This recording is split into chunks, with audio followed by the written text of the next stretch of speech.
Oi pessoal, sejam bem-vindos ao Bossa Brasil de Notícias de hoje, dia 26 de julho de 2021. Veja agora as principais notícias do dia. Arruaça da esquerda em manifestação. Manifestações em Cuba, conheça Zoe Martínez. Joyce Hasselman sofre agressões. Protestos na Europa contra passaporte imunológico. Economia.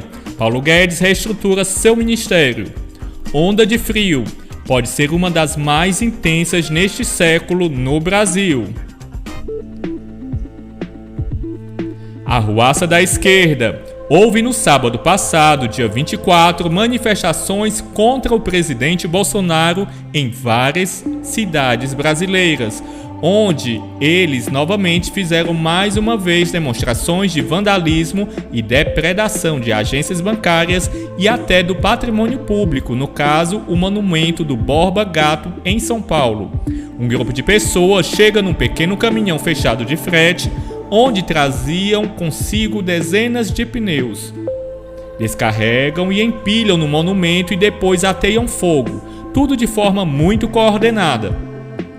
11 pessoas foram presas, porém, na segunda pela manhã, a justiça os liberou.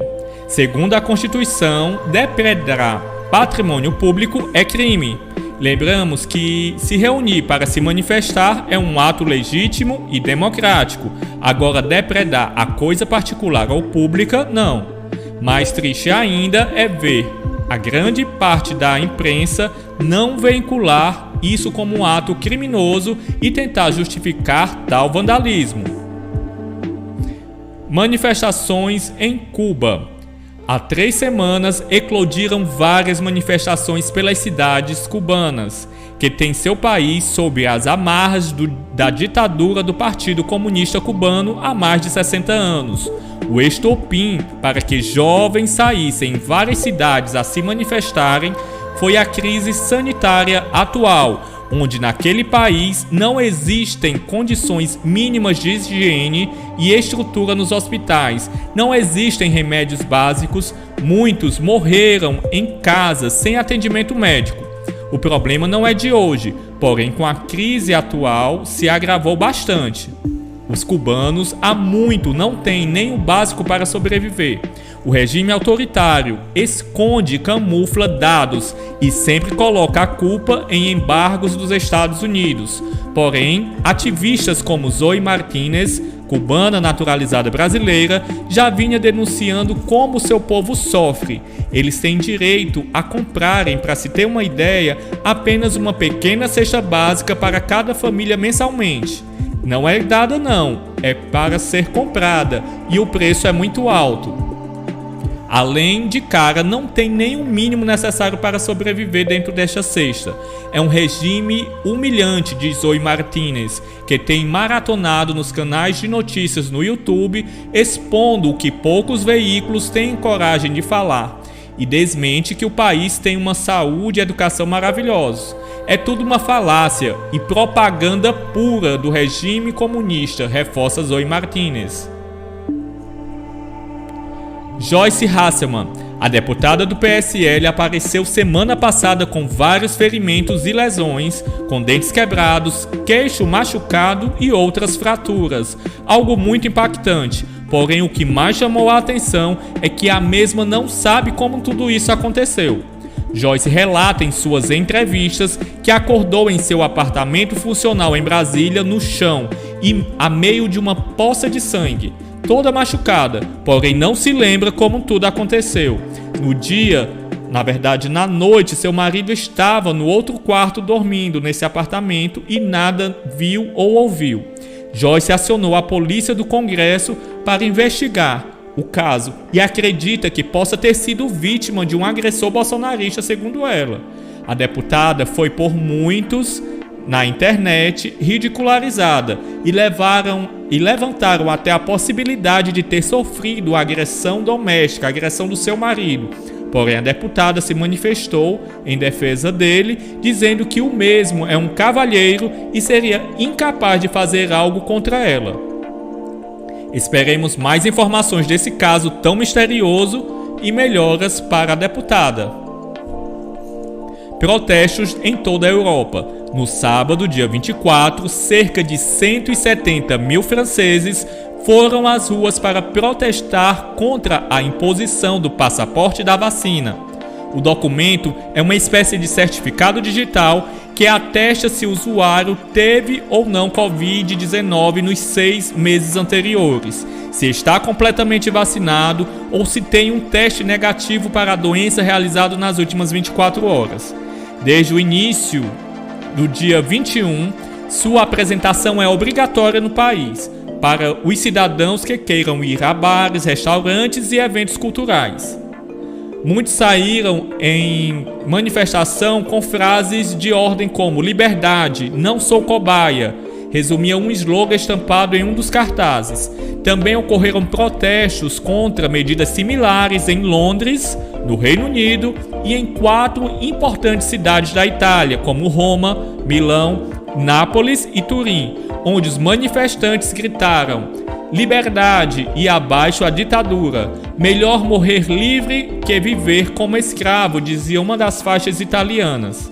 A fonte é da revista Oeste.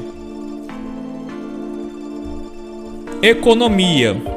O ministro Paulo Guedes deve aproveitar a criação do Ministério do Trabalho para realizar mudanças administrativas no Ministério da Economia. Em curto prazo, a intenção do ministro é fundir as secretarias do Tesouro Nacional e do Orçamento Federal, que hoje fazem parte da Secretaria Especial da Fazenda. Até o final do ano, o ministro pretende ainda criar uma nova estrutura, a Secretaria de Estudos Econômicos, que ficaria responsável pela elaboração de medidas econômicas. O objetivo das alterações, de acordo com relatos feitos, é tanto otimizar a atuação das estruturas atuais como turbinar a elaboração de novos programas federais. Segundo o cálculo do próprio governo, a fusão das pastas que criaram o Ministério da Economia representou uma diminuição de 3 mil cargos e uma redução de gastos de cerca de 5 bilhões de reais. A expectativa é de que hoje, dia 26 de julho, o presidente Jair Bolsonaro, sem partido ainda, oficialize as mudanças na esplanada dos ministérios. Antes de anunciá-las, ele se reunirá novamente com o senador Ciro Nogueira, do PP de Alagoas, convidado para assumir a Casa Civil.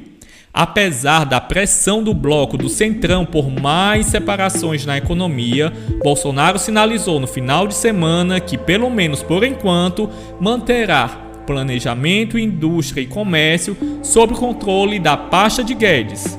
A única estrutura que deve ganhar status ministerial será o do Trabalho, que passará a ser comandada pelo atual ministro da Secretaria-Geral da Presidência da República, Onyx Lorenzoni.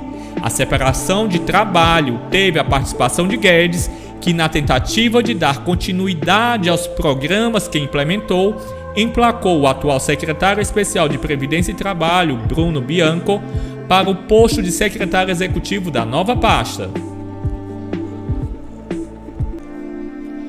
Onda de frio pode ser uma das mais intensas nesse século no Brasil. Todas as regiões do Brasil poderão sentir os efeitos da onda de frio mais severa do ano, que deve chegar esta semana. A chance de neve, geada severa e temperaturas negativas em muitos estados do país. Até onde o frio vai? Por que o ar frio vai se espalhar tanto pelo Brasil? A massa de ar de enorme intensidade chega ao sul do Brasil nesta semana com temperatura excepcionalmente baixa, alta probabilidade de neve e perspectiva de dias atipicamente gelados por período mais longo que o habitual. A massa de ar frio de origem polar de grande intensidade vai invadir o Brasil nesta semana e tem potencial para ser uma das mais intensas deste século ao alcançar o território nacional sob um cenário de clima propício a eventos de frio extremo, o que vem indicando de forma sistemática que será uma erupção de ar gelado muito intensa, mais forte que a de junho e a desta semana, e em alguns momentos chegam a sinalizar uma onda polar de excepcional força com magnitude raramente vista na recente história do nosso país, que que será uma onda de frio intensa, não se tem dúvida, mas faltando ainda alguns dias para a sua chegada, existem pontos em aberto com qual seria a sua intensidade definitiva. O alcance do ar gelado no território brasileiro e a possibilidade de neve, sua extensão e eventual acumulação e quantidade. Estes cenários devem ficar mais claros ao longo da semana. O ar polar deve ingressar no Brasil entre terça e quarta-feira, trazendo queda enorme da temperatura, que será extremamente baixa na segunda metade da semana, chegando nas regiões serranas do sul do país a sensação térmica entre menos 5 graus e menos 6 graus Celsius. A probabilidade de nevar nas regiões de maior altitude do sul do país são enormes. E essas foram as principais notícias do dia. Siga o nosso canal, dê o seu like, compartilhe os nossos vídeos e até mais um Bossa Brasil de Notícias.